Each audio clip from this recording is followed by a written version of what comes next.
Nós devemos, como cristãos, pessoas de boa vontade, em princípio, obedecer ao Estado, mas ele tem os limites da lei moral natural, da soberania popular. Se ele viola gravemente os direitos humanos, quando ele chama a ir contra a lei natural, já vimos que existe o direito de objeção de consciência.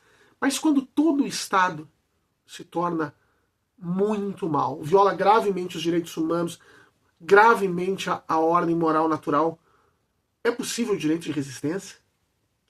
Vamos ver o que a doutrina social da igreja diz.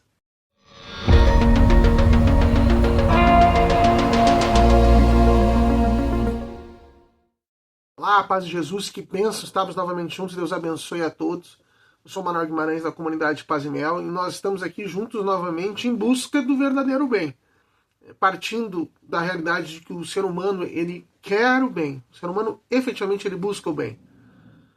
Mas ainda assim, tantas vezes ele promove tantos males, ele vê tantos males à sua volta e colabora com eles, muitas vezes, como cuidar, para não se deixar envolver por mal, para não produzir o mal e para chegar ao verdadeiro bem que o ser humano tanto anela, que o ser humano tanto deseja.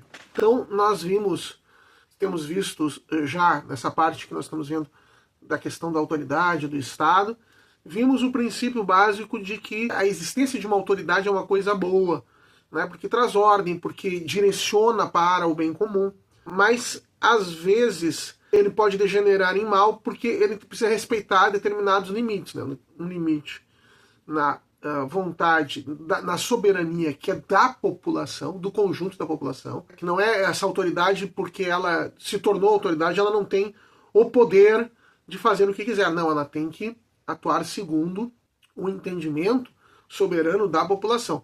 E ela tem que respeitar a lei moral natural, o certo e errado instituídos por Deus e não por nenhum ser humano. Nem mesmo por uma maioria humana, mas por nenhum ser humano. Então, esses dois limites vão ser muito importantes para a verificação se essa autoridade ela está legítima ou não.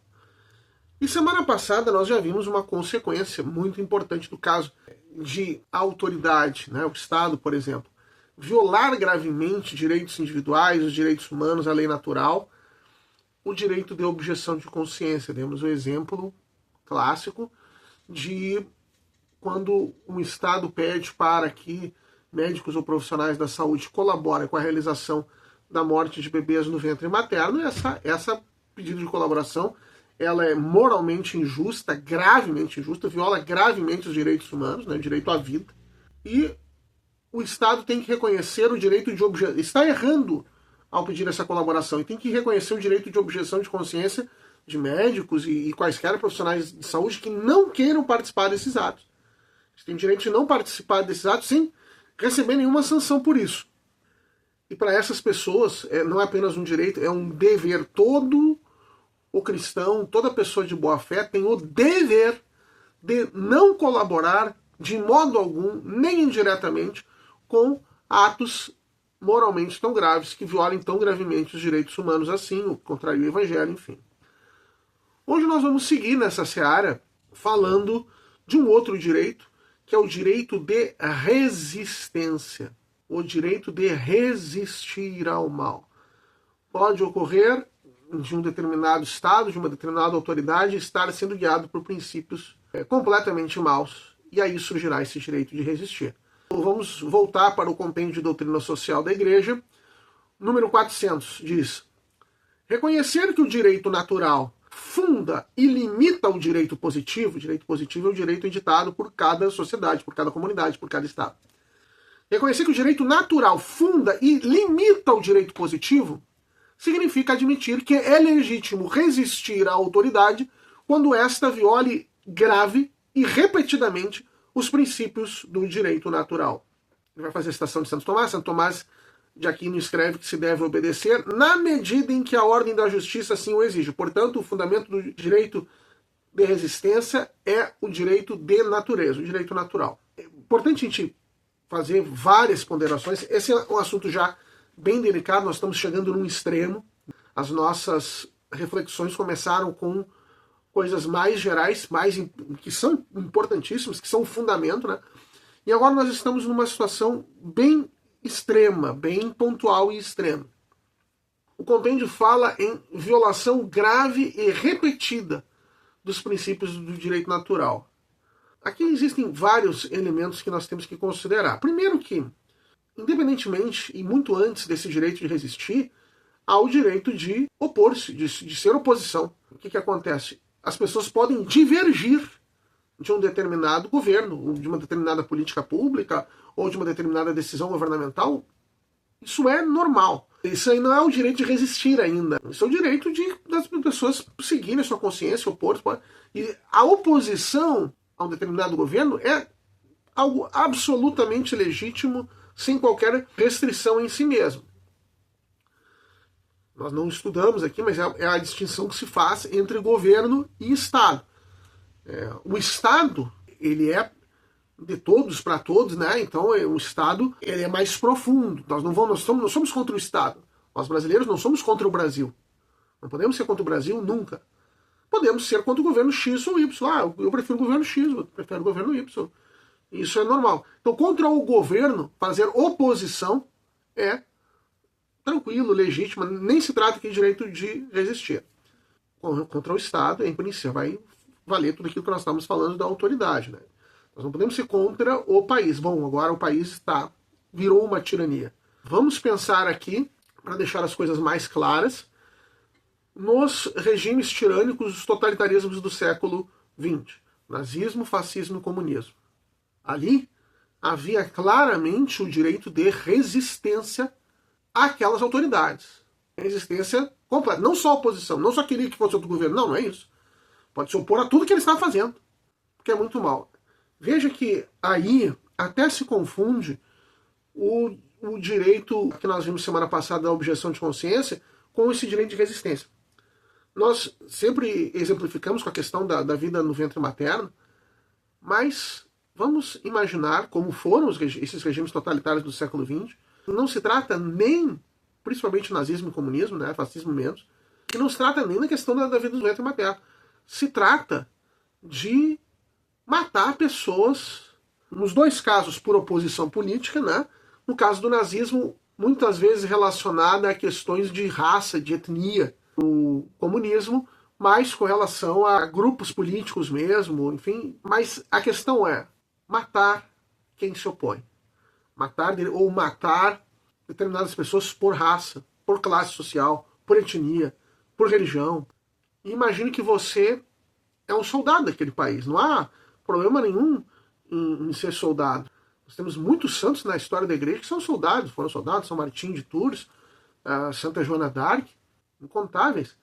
Mas aí você tem um Estado que determina uma ordem intrinsecamente má como esta de matar uma pessoa porque... ou famílias inteiras porque são judias, ou então porque fizeram piadas com Stalin e você vai matar.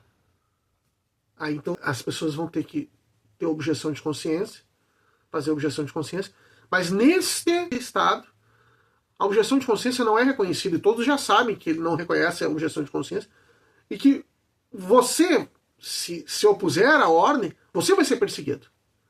Então aí nós vamos ter uma situação de resistência, do direito de resistência, em que é lícito a resistência a esse Estado. A humanidade deu um passo muito bom, muito bonito, que a igreja louvou muito e que, inclusive, levou até uma euforia, um júbilo assim que se mostrou exagerado, com uma esperança que não se consolidou. No chamado julgamento de Nuremberg, no julgamento dos nazistas, se reconheceu um direito natural. Por quê? Todas aquelas autoridades que disseram estar cumprindo ordens, matando tantos inocentes, foram condenados. Eles diziam, não, eu estava apenas cumprindo ordens.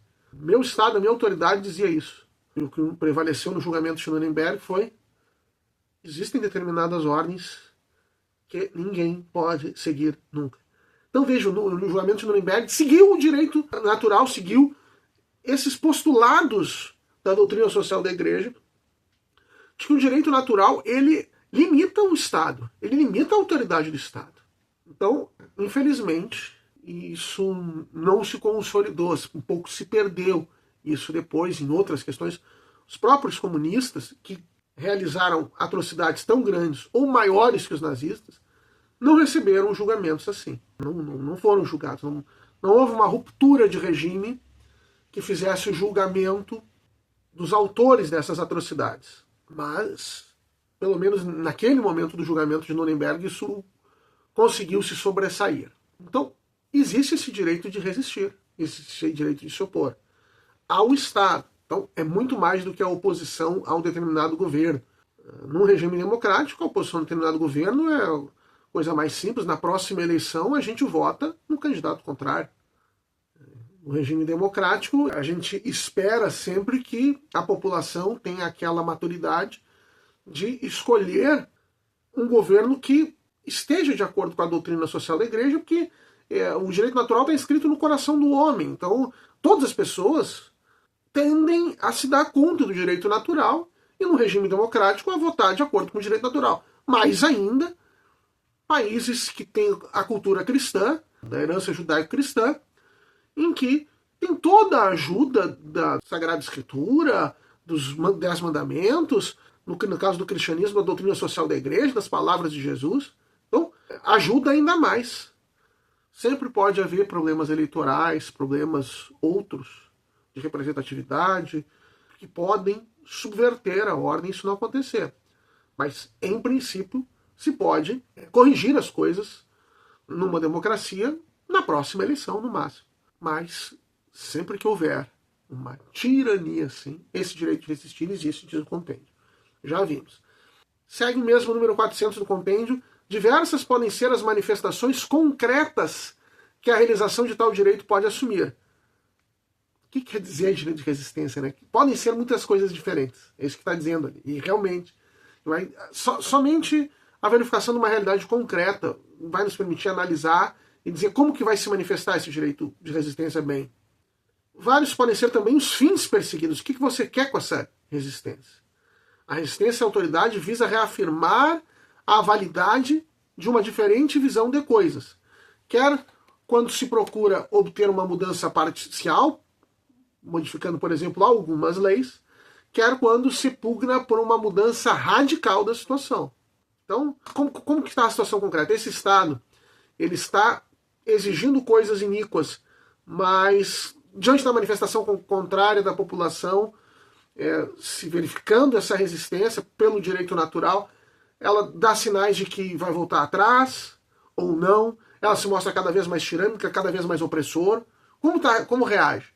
Então, apenas numa avaliação de uma situação concreta é que você vai poder saber exatamente o que vai significar, em que vai implicar esse direito de resistência. Pode ser uma mudança parcial ou uma mudança mais total, como o compêndio diz. O número 401, ele vai para uma situação ainda mais extrema. Né? Vai dizer o seguinte: a doutrina social indica os critérios para o exercício da resistência. Segue. A resistência à opressão do poder político não recorrerá legitimamente às armas, salvo quando se ocorrerem conjuntamente as seguintes condições. Então, o compêndio está dizendo que esse direito de resistência, ordinariamente, em princípio, é um direito de resistência não armada. Né? Existem outras maneiras de agir, de realizar essa resistência. Mas se existe uma situação extrema em que pode haver uma resistência armada, ele vai dar 5 condições que ele disse seriam cumulativas. 1. Violações certas, graves e prolongadas de direitos fundamentais. Direitos fundamentais estarem sendo grave, certamente, prolongadamente violados. 2. Depois de esgotados todos os outros recursos, todos os diálogos. Veja, existem outros recursos, existem greves, negação de colaborar assim, burocraticamente, se pode tentar paralisar um Estado pela não colaboração às suas estruturas burocráticas, assim, evasão de impostos, existe uma série de ações que vêm muito antes da ação armada. Nesse nosso vídeo a gente não consegue ver tudo, né? É impossível, estamos vendo genericamente. 3. Que não provoque desordens piores, isso é muito importante. Não se pode criar um mal pior. 4, que haja uma esperança fundada de êxito. Que essa resistência armada tem uma resistência, tem uma esperança fundada de êxito. 5, se for impossível prever razoavelmente soluções melhores. Aí não se cogitou nenhuma outra solução menos radical do que a resistência armada. Segue o compêndio. A luta armada é contemplada como extremo remédio para pôr fim a uma tirania evidente e prolongada que ofendesse gravemente os direitos fundamentais da pessoa humana e prejudicasse o bem comum do país. A gravidade dos perigos que o recurso à violência hoje comporta leva a considerar preferível o caminho da resistência passiva, mas conforme os princípios morais e não menos prometedor de êxito. Existem livros, né, que tratam dessa possibilidade de resistência não armada a ordens tirânicas, né, inclusive com experiências aqui. Eu agora me fugiu o nome do autor, mas existem livros escritos sobre a resistência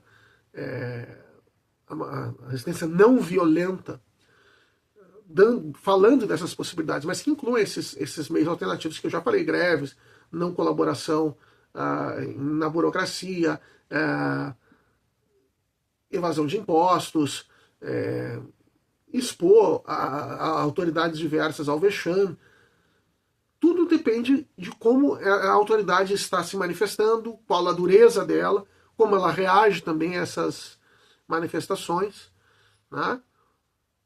Hoje, nós olhamos para o passado, e nos totalitarismos do século XX, nós vemos claramente que se chegou a extremos absolutamente inaceitáveis, né? Em que qualquer resistência armada ali, mesmo armada, não poderia ser considerada imoral, a não ser por aquela cogitação da possibilidade de êxito que realmente poderia ter, e de ser mais eficiente ou menos eficiente do que um outro tipo de resistência. Agora, que a injustiça é suficiente para gerar isso, não havia dúvida nenhuma, né? Não havia dúvida nenhuma. O próprio São João Paulo II, ele esteve na ocupação nazista, né? Na ocupação nazista e na ocupação comunista. Na ocupação nazista, diversos dos seus amigos jovens participaram da resistência armada aos nazistas. São João Paulo II preferiu não participar disso. Na consciência dele, ele preferiu se abster da luta armada. Ele preferiu ficar na luta cultural. Porque eles queriam dizimar a cultura polonesa também, né? Eles queriam acabar, extirpar totalmente a cultura polonesa, apagar como se sobre a terra não houvesse mais uma cultura polonesa. Era uma coisa muito terrível, como o nazismo nós sabemos que foi e é. Que ele trabalhou na resistência cultural, né? Fazia peças de teatro, declamação de poesias e tal, para manter vivo o espírito da cultura polonesa. Mas ele tinha amigos que participaram da resistência armada. E o que a sua biografia conta é que ele não opôs nenhuma objeção moral profunda ali. Não disse, isso é moralmente ilícito. Não. Apenas ele não quer participar disso. Ele não entende que não é. Ele entende que existem outras vias, outros meios, outras coisas que são importantes e que ele é chamado a essas outras coisas. Então, são situações bastante extremas. Esse assunto é bastante delicado, né? Nós não estamos incitando ninguém a nada, em lugar nenhum do mundo hoje, embora nós sabemos, por exemplo, o regime norte-coreano é um regime totalitário, como foi o nazismo e o fascismo. Existem outros regimes tirânicos no mundo de hoje. Mas nós estamos aqui falando da doutrina da igreja, né? Colocando o que a doutrina da igreja diz. E muito antes disso, as oposições políticas são legítimas, né?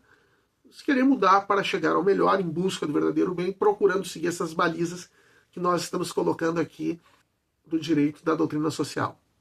Amém? Vamos colocar outras balizas para ajudar a entender bem aqui tudo isso.